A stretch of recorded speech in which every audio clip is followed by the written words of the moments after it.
Today we are going to dive into a feeling that is, let's be honest, frustratingly familiar to so many of us. It's that moment you realize you can't quite remember a language you were pretty sure you once knew. Seriously, think about it.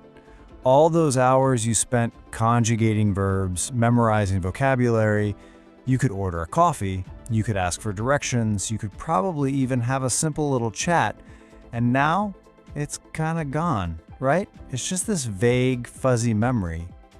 So what on earth happened to all that hard-earned knowledge? Well, that feeling of a language just slipping through your fingers, that's not just you. It's a real, well-studied phenomenon, and it has a name. It's called language attrition. And here's the crucial thing to understand. This is a totally normal process. We're not talking about losing language because of an injury or some kind of medical issue. Nope. This is just the natural, gradual fade that happens when you stop using a language regularly.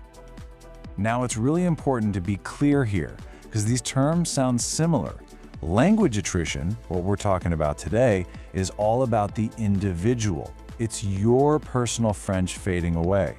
That's totally different from language shift, which is when a whole group of people starts using a new language, or language loss, which is when an entire community's language is in decline. So how does this actually play out in the real world? Well, researchers have pinpointed 4 main ways this can happen. First up is type 1. And this one might actually surprise you. It's when your first language, your L1, starts to get a little rusty even while you're still living in your home country. This can just be a natural part of aging, you know? You might start forgetting some less common words you just haven't had a reason to say in decades.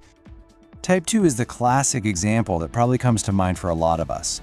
This is when someone moves to a new country and gets totally immersed in a second language, an L2. Over time, because they're just not using their native tongue as much, that first language can start to weaken a bit. And yep, here it is, type 3. This is the one most of us know from personal experience. This is us. You learn a second language in school, but you're living your daily life in your native language. The second those classes stop and you're not forced to use it anymore, that language begins its slow, steady fade into the background. And finally, we've got type 4. This one is kind of like a mirror image of the first one we talked about. Imagine someone who moved to another country, became totally fluent in a new language, but then, as they get older, even while they're still living there, they start to lose some of that hard-won proficiency. Okay, so we've got the different scenarios down. We know the what, but what about the why? I mean, why do some people hang on to a language for decades while others seem to forget it in just a couple of years? Well, it turns out there are a few key ingredients in that recipe. It really comes down to a mix of things. Proficiency is a huge one, like how well did you actually know it in the first place? Your age when you learned it matters too. So it is your attitude toward the language and its culture, and your personal motivation for learning it. But honestly, the biggest factor of all is usually just frequency of use. If you don't use it, you know the rest. This all brings us to the most fascinating question of all, right? When a word or a grammar rule just disappears from your memory, where did it go? Is it just deleted forever? Or is it hiding somewhere in your brain?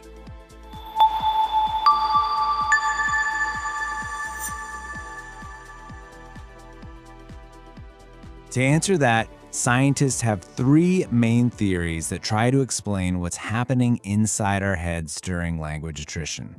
And this is where it gets really, really cool, because they don't all agree on the answer. Let's break this down. First, you have the regression hypothesis. Think of it as last in, first out. So all that complicated grammar you learned in your final year of high school Spanish, poof, that's the first thing to go.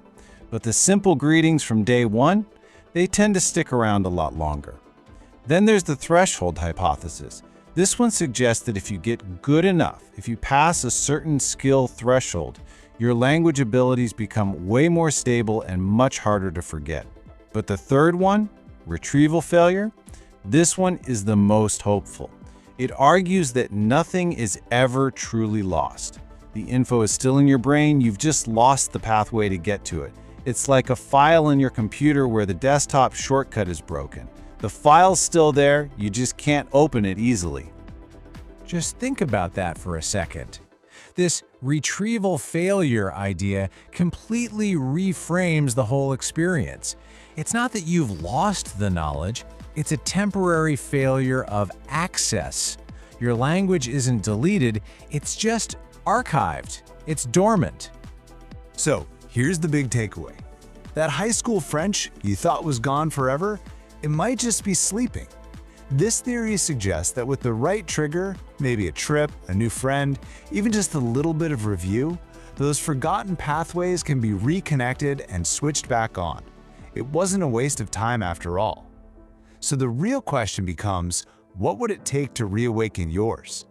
So, if you like videos like this, make sure you subscribe to our channel, hit the bell icon to get notified every time we post a new video, and share this video with your classmates, teachers, and friends. Thank you all for your input. Let's keep this process efficient and on track.